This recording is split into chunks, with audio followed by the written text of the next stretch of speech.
Gorakhpur higher education में प्रवेश के लिए निशुल्क शिक्षा के लिए एसएसजी एजुकेशन ने कराई counselling. Smart skill group of education के माध्यम से हायर एजुकेशन के क्षेत्र में बहुत सारे इंजीनियरिंग, पैरामेडिकल कोर्स और प्रोफेशनल कोर्सों को जीरो कॉलेज फीस पर एडमिशन कराने के लिए हिंदुस्तान की एकमात्र संस्था मां गीता एजुकेशनल ट्रस्ट के माध्यम से sunrise coaching centre Turkmanpur, Gorakhpur में काउंसलिंग की गई। संस्था के राष्ट्रीय अध्यक्ष अलवर, राजस्थान से आए मुस्तकीम बेसर साहब ने बच्चों, समाज सेवियों, शिक्षकों, अभिभावकों को संबोधित करते हुए कहा कि किसी भी धर्म, जाति, संप्रदाय या मजहब का कोई भी जरूरतमंद बच्चा या बच्ची हिंदुस्तान के टॉप यूनिवर्सिटियों और कॉलेजों में अगर प्रवेश लेना चाहते हैं तो जीरो कॉलेज फीस पर प्रवेश ले सकते हैं। मेरी मुहिम है कि हर घर में बच्चा डॉक्टर या इंजीनियर बने। सेंट एंड्रूज इंटर कॉलेज के पूर्व प्रधानाचार्य डॉक्टर एहसान अहमद ने बच्चों को संबोधित करते हुए कहा कि मिशन एजुकेशन क्रांति का मकसद हायर एजुकेशन को हर घर में पहुंचाना है, जिसमें आप सभी लोग ज्यादा से ज्यादा मिलकर इस मिशन को आगे बढ़ाएं। कार्यक्रम के आयोजक सनराइज कोचिंग सेंटर के डायरेक्टर मोहम्मद आकिब अंसारी ने कहा कि पूरे गोरखपुर शहर के अंदर किसी को भी हायर एजुकेशन करना है वह हमारी संस्था में रजिस्ट्रेशन कराकर अपने सपने को साकार कर सकता है। एमए एकेडमी की प्रधानाचार्य सीमा परवीन ने अपने आने वाले सभी मेहमानों का तहे दिल से शुक्रिया अदा किया। इस अवसर पर रजा इंटरनेशनल रिलीफ ट्रस्ट के राष्ट्रीय अध्यक्ष हाजी जलालुद्दीन कादरी, राष्ट्रीय कोषाध्यक्ष मकसूद अली, अल फलाह एजुकेशनल सोसाइटी के अध्यक्ष अफरोज अहमद, इंजीनियर हरिओम मल, वरिष्ठ समाजसेवी आदिल अमीन, शिक्षक नावेद अहमद, मोहम्मद आजम, विजय यादव, अजीत, कंप्यूटर शिक्षक अमिताभ जायसवाल, इरफान अहमद, मोहम्मद यूसुफ, मोहम्मद फिरोज, अयान अहमद निजामी, समीर अहमद, अरसलान, मोहम्मद अनस, नूरुल हुदा आदि समाज सेवियों, शिक्षक, अभिभावकों के साथ साथ छात्र व छात्राएं उपस्थित थे। गोरखपुर से ईएन दिल्ली की exclusive report. Number 1 career guidance और नंबर 2 इकोनॉमिक प्रॉब्लम। ये दोनों अगर दूर हो जाए तो हमारा एजुकेशन सिस्टम वेस्टर्न सिस्टम को जवाब देने लायक हो जाएगा। हम विकसित देशों की श्रेणी में आ जाएंगे।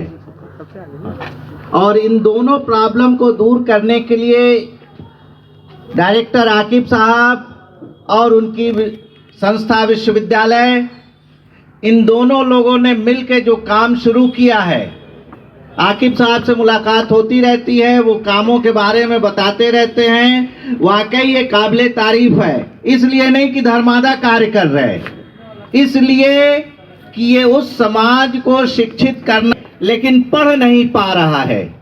वाकई आपने बहुत सही और सटीक शब्द प्रयोग किया हमारे काउंसलर ने कि हम गरीब बच्चों को नहीं पढ़ाएंगे, हम उन बच्चों को पढ़ाएंगे जो जरूरतमंद हैं, पढ़ना चाहते हैं, जिनकी जरूरत पढ़ने की है। क्योंकि अगर आप किसी कामचोर को उठा के बैठा भी दें तो वो फिर वैसे ही बैठा रहेगा। तो ये बहुत अच्छी बात है कि अगर कोई पढ़ना चाहता है और कैरियर गाइडेंस की जरूरत पड़ती है तो इस सनराइज एकेडमी के द्वारा, इस विश्वविद्यालय के द्वारा, आकिब अंसारी साहब के द्वारा उनका मार्गदर्शन होगा। मैं अब आपको बताऊं एक उदाहरण के साथ। मेरे पास एक स्टूडेंट थी, एमए प्रीवियस में 50% मार्क्स था और जब एमए फाइनल का रिजल्ट आया तो वही लड़कियों वाली बात, रोते हुए कहा सर हम फर्स्ट क्लास नहीं आए। तो हमने कहा तुम जीवन में कभी आ भी नहीं सकती थी। ये बात उसको बहुत बुरी लगी, लेकिन हकीकत ये है कि जिस यूनिवर्सिटी में 62% 63% पे कैंडिडेट टॉप कर रहा है तो 50% वाले के लिए 10% इस साल का और 12% 22% चाहिए। यानी उसको अब जब 65% के ऊपर जाए, 72% के ऊपर जाए तब ना फर्स्ट क्लास आती।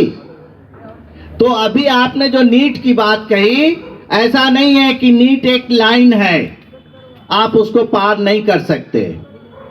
नीट को आप एक कदम मानिए, वहां कुछ मिल जाता है ठीक है, नहीं मिलता है तो उसके आगे कदम बढ़ाते हुए दूसरे रास्ते पे चलना शुरू कर दीजिए, क्योंकि रुकना ही अपराध है। पत्रकार साहब, सबसे पहले तो मैं अपना परिचय देना चाहूँगा। मेरा नाम मुस्तकीम बेसर है और मैं smart skill group of organisation का चेयरमैन हूँ।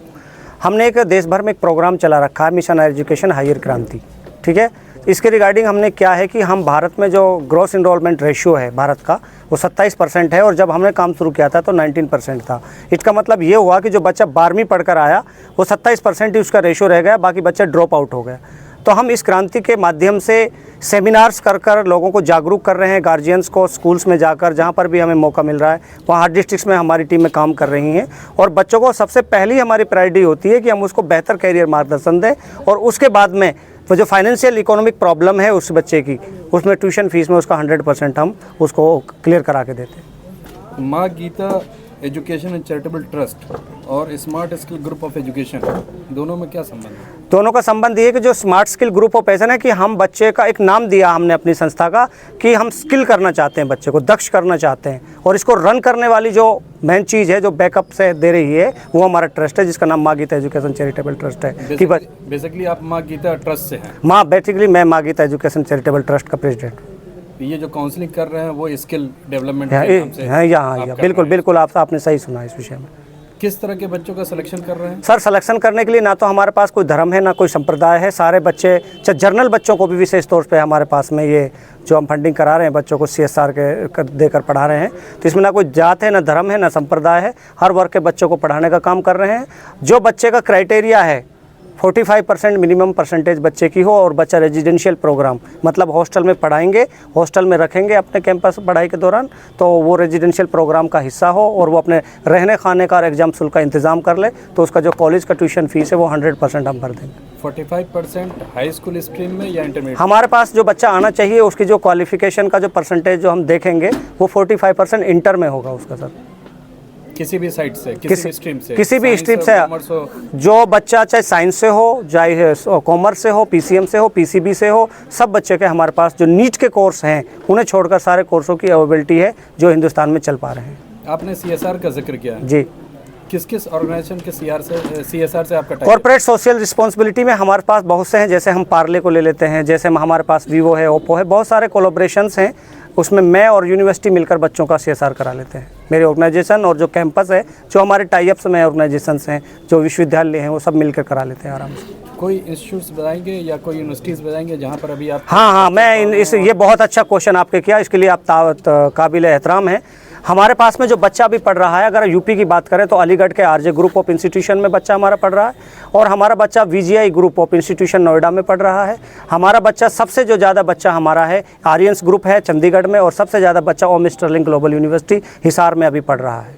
अभी इसका भी जिक्र हो रहा था कि आफ्टर एजुकेशन जो भी प्रोफेशनल कोर्स या जो भी कोर्सेज करते हैं उसके बाद उनको प्लेसमेंट भी मिल रही है। सर, प्लेसमेंट का अगर मैं सब चीज़ की गारंटी देके जाऊंगा तो सब भी समझेंगे सब चीज़ में गारंटी क्या है। अगर बच्चा एलिजिबल है, अच्छा पढ़ पाता है और अच्छे पढ़ाई कर पाता है और अच्छे मार्क्स के साथ पास होता है, प्रैक्टिकल थ्योरी में कंप्लीट होता है, डेफिनेटली वो कैंपस से प्लेसमेंट हो जाते हैं। आप कब से इस फील्ड में? सर, इस ऑर्गेनाइजेशन को चलाने के लिए मैंने जो बीड़ा उठाया था अपने ग्रेजुएशन के दौरान ही उठा लिया था, लेकिन सही मार्गदर्शन के चुनाव में जो मुझे सफलता मिली थी वो 2019 में मिली, तभी से मैं इस विषय पर काम कर रहा हूँ। अभी आपके यहाँ के पास आउट बच्चे या जो निकल के गए वो कहीं प्लेसमेंट में है? सर, हमारा बच्चा जो मेनली जो प्लेसमेंट में है, आपने डिस्ट्रिक्ट शहर अलवर सुना होगा, वहाँ के सानिया हॉस्पिटल में एक बैच निकल कर आया मेरा डी फार्मा का, जिसमें शाहीन सालार जो मेरे सहयोगी भी हैं, ये VGI कैंपस से पढ़कर आया और अपने आराम से वहाँ पर हॉस्पिटल में जॉब्स कर रहा है। यहाँ कुशीनगर से एक बच्चा पढ़कर आया समीर, वो भी अपनी जॉब्स किसी हॉस्पिटल में कर रहा है यहाँ पर। बेसिकली आप राजस्थान से बिलोंग करते हैं, फिर उत्तर प्रदेश को चुनने के पीछे